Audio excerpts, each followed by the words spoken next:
안녕하세요. 어그리먼트라는 단어 정말 많이 쓰이죠? 근데 이 단어가 마치 하나의 생명체처럼 태어나서 공식적인 문서로 자라나고 또 때로는 깨지기도 하면서 마침내 현실에서 제 역할을 다하기까지 하나의 완전한 생애 주기가 있다는 거 혹시 생각해 보셨어요? 오늘 바로 그 여정을 처음부터 끝까지 함께 따라가 보면서요. 이 단어의 숨은 뉘앙스를 완벽하게 파헤쳐 보겠습니다. 자, 우리가 함께 갈 길은 총 6단계입니다. 먼저 어그리먼트의 진짜 속뜻이 뭔지 알아보고 그게 어떻게 만들어지고 공식화되는지 또 그 안에는 어떤 내용이 담기는지 그리고 약속이 깨졌을 때 또 마침내 그 약속이 현실이 되는 순간까지 이 로드맵만 따라오시면 됩니다. 네, 그럼 여정의 첫걸음을 떼볼까요? 가장 기본이 되는 것부터 시작하죠. agreement라는 단어가 도대체 어떤 느낌을 가진 단어인지 그 핵심 뉘앙스부터 제대로 한번 짚어보겠습니다. 화면에 나온 정의를 한번 보시죠.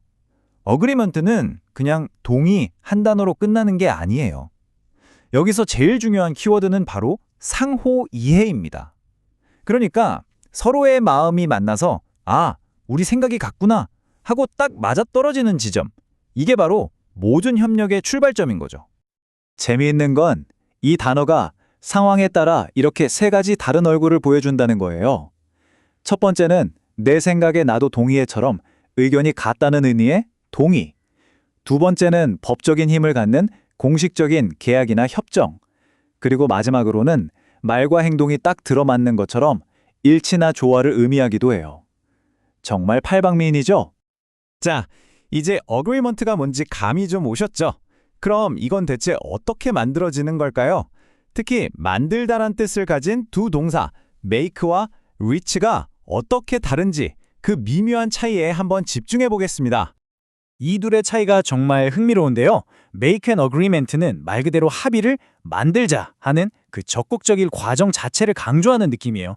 반면에 Reach an agreement는 뭐랄까 힘든 산행 끝에 정상에 딱 도착한 느낌? 오랜 시간 토론하고 때로는 다투기도 하면서 마침내 도착했다라는 성공적인 결과의 뉘앙스가 훨씬 강합니다. 이 예문을 보면 느낌이 확 오실 거예요. 제가 영어 문장을 천천히 한번 읽어볼게요. The two countries finally reached an agreement after long talks.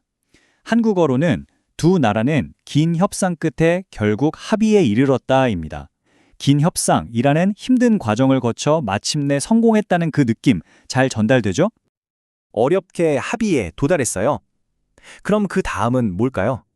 맞아요. 바로 그 약속을 모두가 인정하는 공식적인 것으로 만드는 단계입니다. Sign an agreement, 합의서에 서명하는 것. 이건 정말 중요한 행위예요.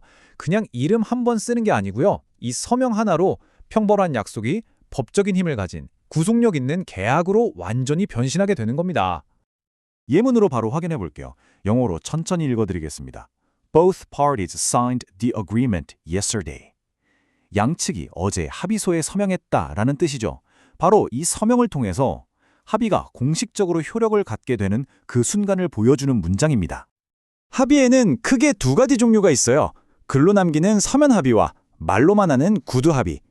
이 표를 보면 왜 그렇게 계약서를 쓰라고 하는지 바로 아실 수 있을 거예요. 글자로 남겨둔 약속은요, 나중에 문제가 생겼을 때 나를 지켜주는 든든한 방패가 되거든요. 근데 말로만 한 약속은 어때요?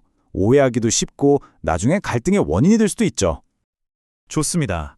이제 합의의 뼈대, 그러니까 그 안에 담긴 구체적인 규칙들은 무엇이고 또 합의 관계에 있다는 건 정확히 어떤 상태를 말하는 건지 한번 살펴보겠습니다. Terms of the agreement. 이건 계약의 가장 핵심적인 알맹이라고 생각하시면 돼요. 서로 뭘 해야 하고 또 뭘 기대할 수 있는지 그 관계를 규정하는 모든 세부 조항들을 바로 이렇게 부릅니다. Head-on agreement라는 표현. 이건 합의를 막 맺는 동작이 아니에요. 이미 계약이 존재해서 그 유효한 관계가 쭉 이어지고 있는 상태를 말하는 겁니다. make가 시작이라면 have는 그 관계가 진행 중이라는 뜻이죠. 이 문장 한번 들어보세요. 영어로 천천히 읽어볼게요. Our company has an agreement with several suppliers. 한국어로는 우리 회사는 여러 공급업체와 계약을 맺고 있다라는 뜻입니다. 현재 여러 공급업체와 계약 관계가 잘 유지되고 있다는 그 상태를 명확하게 보여주죠. 하지만 인생이 그렇듯 모든 약속이 아름답게 지켜지지만은 않죠. 합의의 생애 주기에도 위기는 찾아옵니다.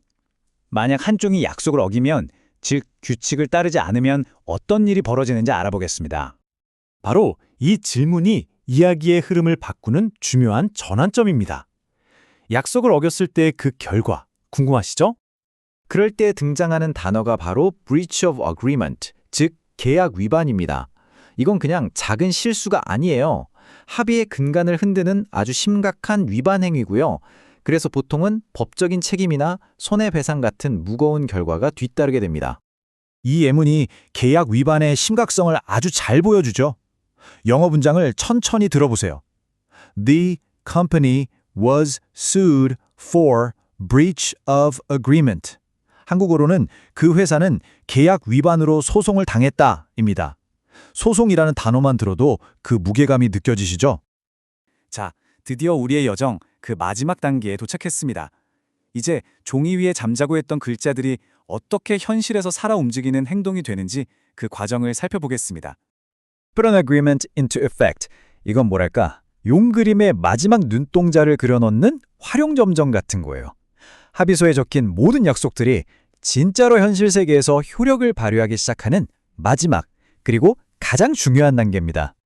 마지막 예문입니다. 영어로 천천히 읽어드릴게요. The agreement was put into effect immediately after signing. 우리말로는 합의는 서명 즉시 실행되었다입니다. 서명과 동시에 합의 내용이 바로 효력을 발휘하는, 약속이 드디어 현실이 되는 그 극적인 순간을 완벽하게 보여주는 문장이죠. 오늘 저와 함께 어그리먼트라는 단어가 태어나서 실행되기까지 그 전체 생애 주기를 쭉 여행해봤습니다. 이제 여러분은 이 단어가 가진 다양한 얼굴과 깊은 뉘앙스를 훨씬 잘 이해하게 되셨을 거예요. 그럼 마지막으로 한번 생각해볼까요? 그게 친구와의 작은 약속이든 아니면 아주 중요한 계약이든 여러분이 만들어갈 다음 합의는 과연 어떤 모습일까요?